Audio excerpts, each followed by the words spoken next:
Well, I finally built up enough courage to post my videos for everyone to follow my story. It's not easy for me because it's not easy for me to share my story, and it's not easy for me to be on social media like this. Um, so far, I have posted 5 videos on YouTube, Instagram, Facebook, and TikTok. I just want to thank you all so much for following my story. I'm overwhelmed with receiving so much love and kindness and support from all of you.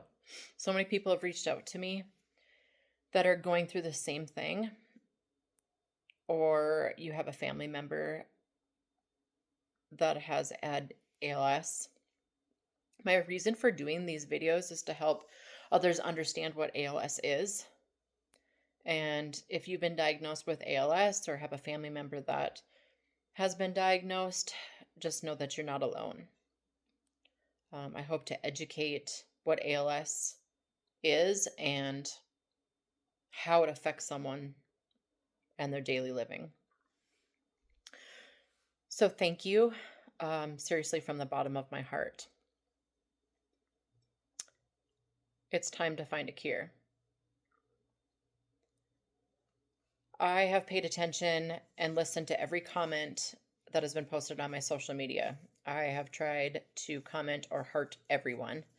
I'm seriously shocked. It has been a little overwhelming, but in a good way. Please know that I read every single comment, and I appreciate all of your love and support. As I've been reading everyone's comments, it's questioned myself, some things that I've also wondered or asked myself. By speaking to my doctor and doing some research, I wanted to try to answer some of these questions, at least the best that I can. So many of you have responded that you or someone you know has had ALS. My understanding that ALS is very rare. From what I'm hearing, there is so many that have also experienced somebody that went through having ALS. Why are we not educated about ALS or rarely hear about it? I'm shocked. How common is it for someone to live past 5 years of being diagnosed with ALS? Well, what I had researched is on average, the life expectancy after an ALS diagnosis is 3 to 5 years.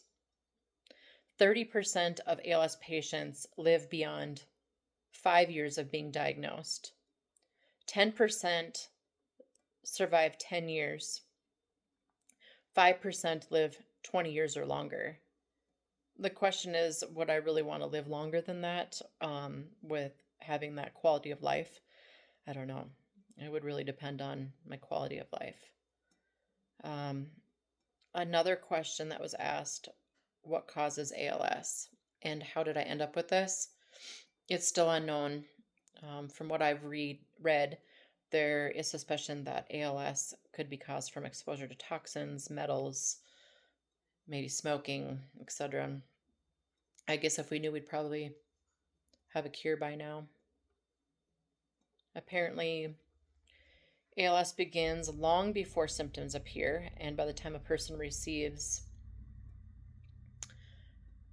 a diagnosis, the damage is already irreversible. It makes it hard to treat, and everyone's speed of progression varies.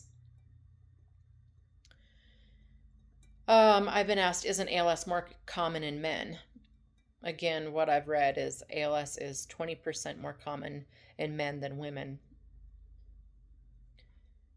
90% of ALS cases occur without any known family history or genetic cause. The remaining 5 to 10% of ALS cases are inherited through a mutated gene with a known connection to the disease. ALS is known to start with weakness in the hand, leg, tongue, or affects your breathing. ALS is classified into two main categories. One is called limb onset ALS, which means arms and legs are affected. Or the other is bulbar onset ALS, which means it starts from the tongue or affects your breathing. Crazy enough to say, I am fortunate to say that I do not have bulbar onset yet. I've been asked if ALS is hereditary or runs in the family. This is difficult to answer because I really haven't had a clear answer on this. I don't want to give the wrong information. I just know that there's a small percentage that it can be passed down from a family member. As I've mentioned before, ALS is considered an incurable disease, and it's just really unfortunate. Why is it so difficult to get on Social Security disability? So now my doctor in social work at the university told me that it's most likely that I need to hire a lawyer to help me get on disability, because most of the time it takes about a year before they actually approve the disability.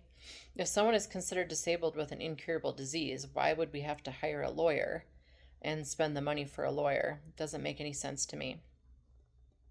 I'm not sure if I've really helped answer some of these questions for you or even myself. It's so difficult to understand. This is part of why I'm sharing my story. Nothing seems to be easy. There are really not very many answers, and that's why it's very frustrating. So, on another note, I just wanted to mention that since I have been diagnosed, my doctors mentioned that I should travel as much as I can while I can. And I try to go on a trip once a month, whether it's going to the mountains since I live in Colorado, or if I fly someplace that I haven't been to before. Of course, like anybody else, I would love to see the world. It depends on money, of course. Who has the time to go with me, or who can drive me or fly with me. It's difficult because it can get expensive for everyone too. Honestly, I'm just thankful to spend time with my friends and family as much as possible. My little trips or big trips are just a bonus. So I wanted to mention that my daughter and I are going to take a road trip this weekend. Because she is pregnant, she really doesn't want to fly. Also because of the holidays and busy airports and cost of things and hustle bustle, we have decided to get in the car and just drive.